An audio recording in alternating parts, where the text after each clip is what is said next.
आज हमारे बीच हैं भारतीय जनता पार्टी ब्रज क्षेत्र के अध्यक्ष दुर्विजय साक्य जी, जो कि केंद्रीय बजट पर यहां पत्रकारों के बीच में चर्चा करने के लिए मौजूद हैं। आइए उनसे कुछ बात करते हैं और पूछते हैं जो बजट है, जो केंद्रीय बजट 2025 का है, मूल रूप में क्या है और बीजेपी का क्या इसके पीछे एक विजन है। धन्यवाद। 2025-26 का बजट केंद्र सरकार का 2047 तक देश विकसित हो, इसको दृष्टिकोण में रखते हुए ये बजट है। इस बजट के माध्यम से हमने जो हमारी देश के प्रधानमंत्री आदरणीय नरेंद्र मोदी जी ने कहा, सबका साथ, सबका विकास और सबका विश्वास, इस वाक्य के प्रति हमारा कमिटमेंट है ये बजट कि हमने इस बजट के माध्यम से सबका ध्यान रखा है, सबका साथ, सबका विकास, सबका विश्वास बना रहे। इस नाते इस बजट में प्रावधान किए गए हैं और देश आगे बढ़े, इसके लिए भी ये बजट इसका एक दस्तावेज है। उसको लेकर सरकार ने अलग अलग 6 बिंदुओं पर इस बजट के माध्यम से हमने काम किया है। उसमें चाहे टैक्स की बात हो, चाहे सुधार और खनन की बात हो, ऊर्जा की बात हो, ऐसे 6 अलग अलग बिंदुओं पर बात करते हुए सरकार ने इस बजट को बनाया है। देश 2047 में विकसित हो, इसके लिए ये बजट किया है। और ये मैं कुछ बिंदुओं की ओर आपकी विशेष ध्यान बताना चाहता हूँ कि कर सुधार के माध्यम से पहली बार है कि सरकार ने मध्य वर्ग को रियायत देते हुए 5 लाख रुपए तक की जो आय इनकम टैक्स फ्री थी, आज सरकार ने 12 लाख रुपए आय को इनकम टैक्स फ्री किया है, यानी 7 लाख रुपए का टैक्स स्लैब बढ़ाया है। इस तरह से जिनकी आय 1 लाख रुपए प्रति माह हैं, ऐसे लोगों को इनकम टैक्स नहीं देना है। 12 लाख रुपए तक की आय है, खासकर अगर 18 लाख रुपए तक की आय है तो भी ऐसे लोगों को इस बजट के माध्यम से लगभग 70,000 रुपए की बचत इस बजट के माध्यम से होगी। ऐसे नए टैक्स स्लैब के माध्यम से इस बजट में बड़ा प्रावधान हमारे मध्य वर्ग के लिए किया गया है, हमारे किसानों के लिए किया गया है। किसानों के लिए केसीसी की जो लिमिट 3 लाख रुपए थी, इस देश का किसान जब समृद्ध होगा तभी ये देश आगे बढ़ पाएगा, तो किसानों की केसीसी की लिमिट 3 लाख थी। अब हमारे किसान इस बजट के में ये प्रावधान किया गया है कि 5 लाख रुपए तक का जो ऋण है वो किसान केसीसी के माध्यम से ले सकते हैं, जिस पर किसान अपने खाद की व्यवस्था, सिंचाई की व्यवस्था, बीज की व्यवस्था के लिए किसान को ब्याजखोरों के पास जाने की आवश्यकता नहीं है।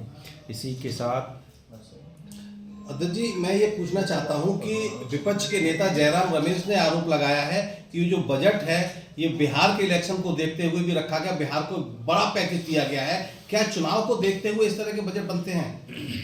देखिए, विपक्ष के पास कोई मुद्दा नहीं है। विपक्ष ने देश को लंबे समय तक केवल छला, लंबे समय तक उन्होंने बंटवारे की राजनीति की और तमाम अवसरों पर विपक्ष के लोगों ने इस तरह के बयान दिए हैं।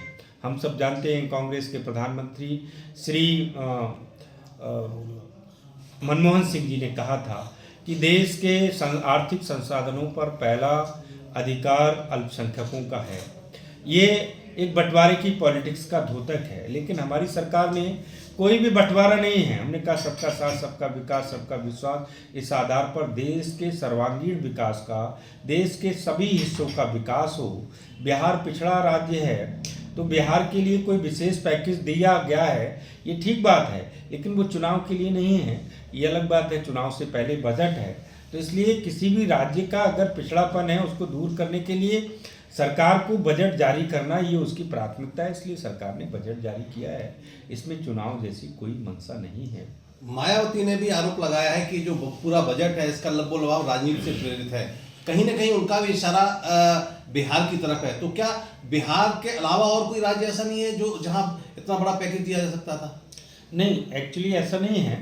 देश के सभी हिस्सों के लिए, राज्यों के लिए व्यवस्था की गई है। बिहार का पिछड़ापन अधिक है तो बिहार के लिए व्यवस्था ज़्यादा की गई। अध्यक्ष जी, आमतौर पर जो बजट होता है वो इकोनॉमिक सर्वे जो होता है उस पर बेस्ड होता है, उसकी बातों को समायोजित किए हुए होता है। इस बार का जो इकोनॉमिक सर्वे था उसमें 4 बातें थीं। उसमें एक तो था बेजेस कम हो रहे हैं, दूसरा था एम्प्लॉयमेंट कम हो रहा है, तीसरा डिमांड कम हो रही है और चौथा मध्यम वर्ग के लिए कुछ करने की बात थी। तो मध्यम वर्ग के लिए तो आपने 12 लाख की टैक्स फ्री कर दिया इनकम, लेकिन अन्य जो बातें थी वो नहीं मानी गई। तो क्या समझा जाए, ये उसका मतलब उल्टा है? नहीं, ऐसा नहीं है। जैसे इकोनॉमिक सर्वे की आप बात कर रहे हैं, जहाँ तक बेसिस की बात की गई है, बेसिस के लिए भी सरकार ने इसमें व्यवस्था की है और एम्प्लॉयमेंट को लेकर भी सरकार ने जो कृषि आधारित एम्प्लॉयमेंट है, नौजवानों को उसमें अपना स्वरोजगार बढ़े, इसके लिए सरकार ने स्किल्ड जो हमारे युवा हैं उनको स्किल्ड बनाने के लिए इस बजट में व्यवस्था की है। उसके लिए अटल टिकरिंग 50,000 लैब खोलकर सरकार हमारे नौजवानों को स्किल्ड बनाना चाहती है, उनको तज्ञ बनाना चाहती है।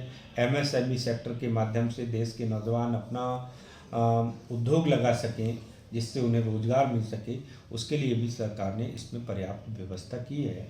और अभी हमारे मुख्यमंत्री जी का, प्रधानमंत्री जी का बयान था कि नौजवान देश में रोजगार शुरू करें, उनको व्यवस्था अर्थ की चिंता करने की ज़रूरत नहीं है, हम बैठे हैं।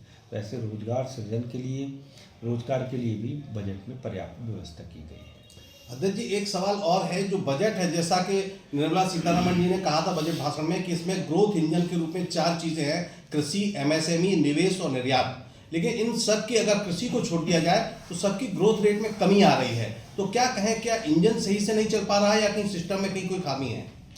देखिए, ऐसा नहीं है। अब बजट बनाया है, उसमें सारे चीज़ों की बढ़ोतरी हो, उसके लिए इस बजट में व्यवस्था की गई है। इनकम टैक्स स्लैब, जो कि मध्यम वर्ग को रिझाने की बहुत बड़ी एक कोशिश है, वो केवल 3.5 करोड़ लोगों पर लागू होता है। 1 लाख करोड़ का उसमें केवल गवर्नमेंट का खर्चा आता है। तो इसको इतना प्रचारित किया जा रहा है कि जैसे सारे बजट का सार ही ये है। आप क्या कहेंगे? नहीं, ऐसा नहीं है कि केवल इसी को प्रचारित किया जा रहा है। हम इस बात को भी प्रचारित कर रहे हैं कि देश का अधिकांश एक बड़ा हिस्सा कृषि आधारित किसान हैं हमारे। उन किसानों के लिए भी हमने जो केसीसी की लिमिट है वो 3 लाख से बढ़ाकर 5 लाख की है। ये अपने आप में छोटे किसान से लेकर बड़े किसानों तक के लिए बड़ी रियायत है और बड़ा प्रावधान है। हमने खाद की आपूर्ति सुनिश्चित करने के लिए भी सरकार ने कई खाद्य संयंत्रों की क्षमता, उत्पादन क्षमता बढ़ाने के साथ साथ 12.5 लाख मीट्रिक टन का एक नया कारखाना लगाने के लिए भी व्यवस्था की है। तो इसलिए मध्य वर्ग की ही प्रचार प्रसार नहीं कर रहे हैं, हम सारी बातों को बता रहे हैं। बजट में चाहे इंफ्रास्ट्रक्चर की बात हो, स्थायी इंफ्रास्ट्रक्चर को लेकर भी बजट में बहुत बड़ी व्यवस्थाएं हैं जिनके माध्यम से देश में स्थायी इंफ्रास्ट्रक्चर डेवलप होगा। इसलिए ये कहना कि केवल हम 12 लाख की बात को प्रचारित प्रसारित कर रहे हैं, मध्य वर्ग का आकर्षण ही केवल दिखा रहे हैं, ये आकर्षण नहीं है। लोग उस पर बात नहीं कर रहे हैं कि तो 5 लाख किसानों को क्रेडिट 5 लाख लिमिट हुई है, ये अपने आप में बहुत बड़ी बात है। अध्यक्ष जी, एक बहुत महत्वपूर्ण प्रश्न ये है कि आपकी सरकार जब से आई है, निःशुल्क राशन मिल रहा है, खाद्यान्न निःशुल्क दिया जा रहा है 5 किलो, 80 करोड़ लोगों को लगभग ये वितरित किया जा रहा है। माननीय सुप्रीम कोर्ट ने इसमें कल टिप्पणी की है। उन्होंने कहा इस तरह की फ्री योजनाएं, फ्री की चीज़ें देकर हम परजीवी पैदा कर रहे हैं और इससे काफ़ी नुकसान हो रहा है। तो ये जो कंट्राडिक्शन है, एक तरफ आप फ्री दे रहे हैं, दूसरी तरफ सुप्रीम कोर्ट कह रहा है हम परजीवी पैदा कर रहे हैं इससे, इस पर आप क्या कहेंगे?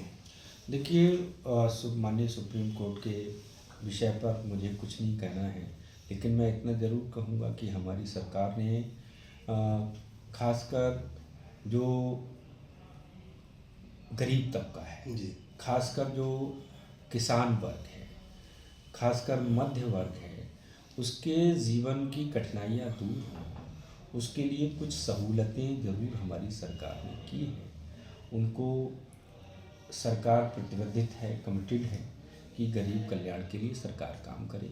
मैं आपको बताना चाहता हूँ कि 5 लाख रुपए तक का इलाज सरकार ने पहली बार में ही हमारा आरोग्य योजना के माध्यम से, आयुष्मान योजना के माध्यम से शुरू की थी। इसके माध्यम से हजारों लाखों लोगों की जानें बची हैं जी। तो इसलिए सरकार उसको लेकर कमिटेड है। एक अंतिम सवाल, जहां बीजेपी इसको विजन डॉक्यूमेंट 2047 लेके चलती है, विकसित भारत का बजट बताती है, वहीं राहुल गांधी ने कहा है कि ये गोली के घाव पर एक मरहम पट्टी जैसा बजट है।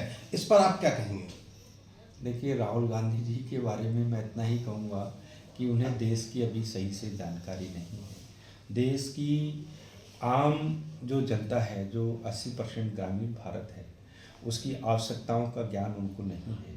उनकी परिस्थितियों का ज्ञान अभी राहुल जी को नहीं है। बड़े परिवार में पैदा हुए हैं, बड़ी जगह हुए हैं, सामान्य देश भर का इतना बड़ा देश है, इसके क्लाइमेट से उनको कोई उनका ज्ञान नहीं है, इसलिए वो ऐसी बात कह रहे हैं।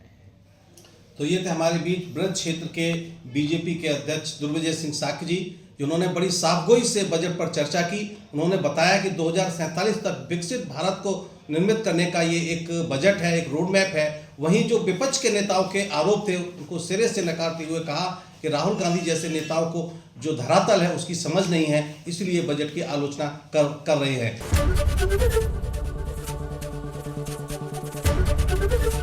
एबीपी गंगा, खबर आपकी, जुबान आपकी।